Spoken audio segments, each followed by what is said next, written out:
கர்த்தருக்கு ஸ்தோத்திரம்.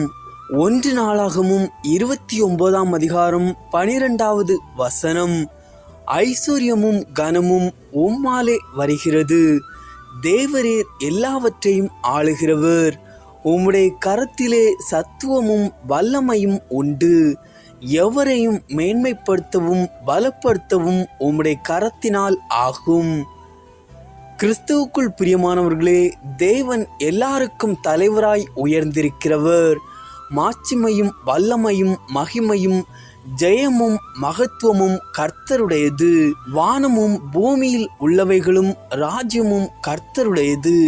அவர் சொல்ல ஆகும், அவர் கட்டளையிட நிற்கும். தாழ்மைக்கும் கர்த்தருக்கு பயப்படுதலுக்கும் வரும் பலன் ஐஸ்வர்யமும் மகிமையும் ஜீவனுமாம். எனவே கர்த்தருக்கு முன்பாக தாழ்மைப்பட கடவோம். அப்பொழுது தீங்கு நாளில் நம்மை தமது கூடார மறைவிலே ஒளித்து வைத்து ஏற்ற காலம் வரும்பொழுது நம்மை ஆசீர்வதித்து உயர்த்துவார். ஆமேன்.